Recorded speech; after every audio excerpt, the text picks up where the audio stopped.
Dan bagaimana kemudian berkaitan dengan pertemuan para tokoh ini di kediaman Gus Mus tadi, kita akan jumpai salah satu tokoh yang hadir dan juga merupakan tokoh bangsa, Romo Beni Susutyo. Elshita News and Talk.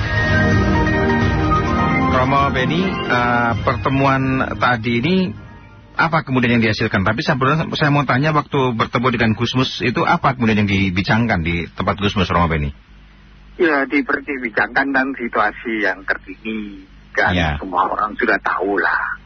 Nah, kemudian dari situ ada satu titik temu bersama, kita menghadapi krisis nilai ya. Yang disebut krisis nilai keadaban publik itu. Ketika etika, moralitas publik itu tidak lagi dipatuhi. Dan cenderung akhirnya kan politik itu menjadi meneras, dan politik itu artinya saling, dalam tanda kutip, saling menjatuhkan, dan politik kehilangan keadaban itu. Maka Gus Mus menyarankan, ayo kita membuat dialog untuk mengingatkan para penyelenggara negara dan masyarakat harus mengembalikan politik itu sebagai jalan kebudayaan. Dan kebudayaan itu nilai, yaitu kepatuhan kepada nilai-nilai ketuhanan. Kalau orang rasa ketuhanan itu kan berarti kan politik yang memiliki keadaban kan. Nah, politik keadaban yang menyintai kemanusiaan itu ya, kita berpolitik itu adu gagasan, adu ide, bukan politik saling menjatuhkan atau politik saling menihilkan. Maka ketika nilai kemanusiaan itu ada, menjadi martabat manusia, maka ya nilai persatuan, menjaga kemajuan keragaman. Maka kalau ada masalah ya harus, tidak boleh ada kecurangan, tidak boleh manipulasi, tidak boleh ada intimidasi, tidak boleh ada yang memojokkan. Dan tidak boleh kita itu salah satu dengan yang lain, akibatnya terjadilah permusuhan. Maka butuh yang namanya kembalikanlah kedaulatan rakyat itu, daulat rakyat itu. Nah, intinya sih akhirnya disepakati supaya pertemuan ini diperluas. Sehingga Gus Dur ngomong, ayo kita sama-sama lah untuk mengoreksi gitu loh. Maka perlu adanya, ya udah, kita harus memberi nasihat kepada pimpinan negara dan warga negara agar kita menjunjung politik sebagai jalan kebudayaan, bukan politik hanya sekedar kekuasaan atau politik hanya sekedar mengejar motif ekonomi. Ini memang yang disampaikan Gus Mus tadi, saya sempat mendengar juga ada pesan ya yang disampaikan oleh Mas Alif tadi bahwa akan ada pertemuan-pertemuan lanjutan. Ya, bagaimana? Betul. Ya, itu memang yang diharapkan Gus Mus. Jadi kita harus ada pertemuan untuk mengembalikan politik itu jalan kebudayaan. Sudah saatnya politik itu jangan panglimanya ekonomi, jangan panglimanya politik hanya kekuasaan, tapi bagaimana membangun politik yang berkebudayaan itu.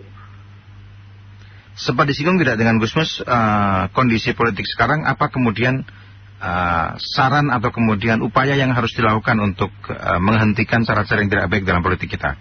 Yaitu saran Gus Mus, yaitu tadi. 2, memberi nasihat kepada penyelenggara negara dan kepada masyarakat gitu loh. Agar kita tidak hanyut kepada politik yang hanya sekedar kekuasaan semata-mata. Dan jangan jadikan kekuasaan sebagai absolut gitu loh. Iya. Jadi jalan makanya bisa mengatakan, ayo kita membuat semacam rembuk ya, semacam ini diperluas, diperbesar. Agar apa? Agar kita memiliki politik yang berkebudayaan. Sempat publik juga bertanya ya, saya membacakan beberapa pesan yang disampaikan oleh pendengar bahwa ingin menanyakan latar belakang sehingga ada pertemuan sehingga tokoh bangsa semua hadir sebagian besar di Rembang. Ini bagaimana ceritanya, Romo Beni? Ya, itu spontan aja karena memiliki keprihatinan yang sama.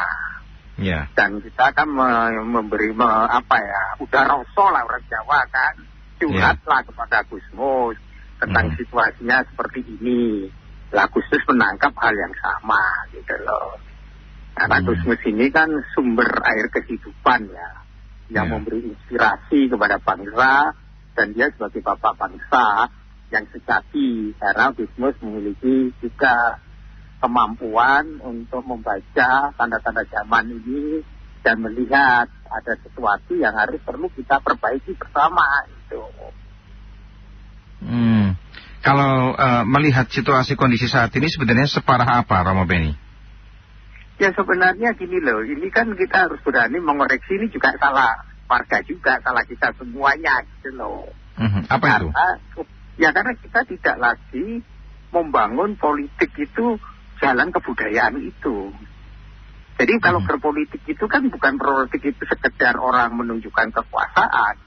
Politik itu bukan sekedar power, politik itu bukan sekedar hanya yang menguasai parlemen, tetapi politik itu setia kepada nilai. Nilai apa? Suara hatinya, nilai kepada kepatuhan kepada etika, dan kepada moralitas kepantasan publik itu. Nah, setelah pasca keputusan Mahkamah Konstitusi itu kan nilai-nilai itu kan dilanggar habis gitu loh.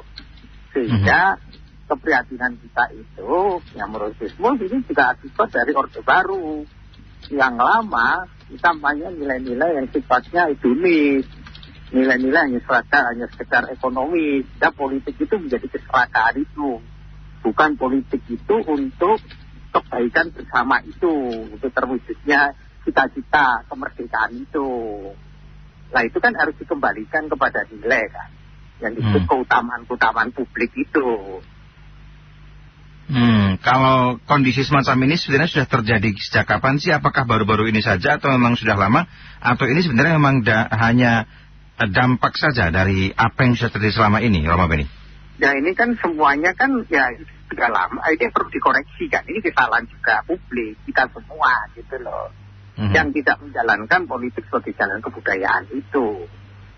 Tapi kok politiknya hanya dimaknai hanya orang merebut kekuasaan, tapi orang melupakan nilai-nilai moralitas hidupnya dan etikanya itu.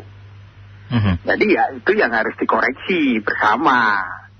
Karena kita ingin masa depan bangsa ini akan tetap berlangsung, sehingga kita ingin juga kan pemilu ini jujur, adil, transparan, berkeadaban, dan pemilu ini jangan sampai terjadi yang disebut kecurangan, manipulasi, atau ketidaknetralan, sehingga nanti kalau terjadi seperti itu cacat moral kan kita semua yang rugi gitu loh.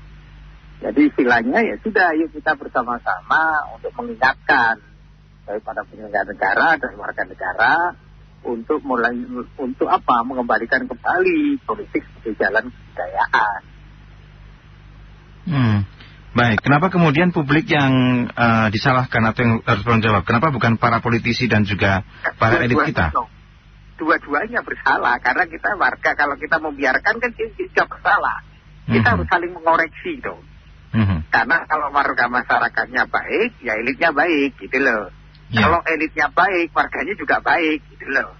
Nah inilah prinsip yang disebut bagaimana kita membangun keadaban politik yang berkebudayaan itu. Kalau para budayawan, para tokoh melakukan upaya koreksi dengan cara mengingatkan seperti ini tadi, bagaimana kemudian dengan masyarakat, publik? Seperti apa publik harus melakukan koreksi? Ya, publik juga harus melakukan sama-sama menjaga keadaban politik itu dengan apa? Ya, publik sudah harus mulailah dengan cerdas menentukan pilihannya, dengan melihat rekam jejak, prestasinya, kemampuannya, tidak reaktif, tidak emosional, dan juga tidak mudah digiring opini-opini. Maka ini publik juga harus berpartisipasi juga untuk apa? Mengawasi jalannya pemilu secara jujur, adil. Saya ingin menanyakan juga berkaitan dengan adanya, walaupun sudah ditanyakan ketika kontes tadi ya, saya tapi ingin mempertegas kembali dengan pernyataan dari Romo Beni. Ada dugaan penggunaan aparat untuk untuk melakukan operasi-operasi politik tertentu. Ini bagaimana Romo Beni menyorotinya? Ya ini kan kita hanya masih mendengar kan bahwa ada fakta dan data, sehingga tadi pada kesatuan itu gitu loh. Sehingga tadi para tokoh bangsa mengatakan kita belum memberi pernyataan hal itu karena belum punya data dan fakta. Yang hanya dapat kan dari pemberitaan media kan. Dan dari banyak media-media yang mengungkapkan itu. Maka ya kembalikan lagi lah kenetralan semua aparat negara agar menjaga situasi yang lebih kondusif, bahwa mereka menunjukkan sebagai penyelenggara negara sebagai pelayan publik yang tidak boleh diskriminatif, tidak boleh berpihak pada satu kepentingan, tapi dia harusnya berpihak kepada kepentingan publik itu. Agar kemudian semuanya berjalan dengan rule-nya masing-masing. Rule masing-masing, ya. Itulah moralitas etik kan. Maka penyelenggara negara itu kan tunduk kepada etika publiknya, gitu loh. Bukan dia tunduk kepada kekuatan politik kekuasaan semata-mata.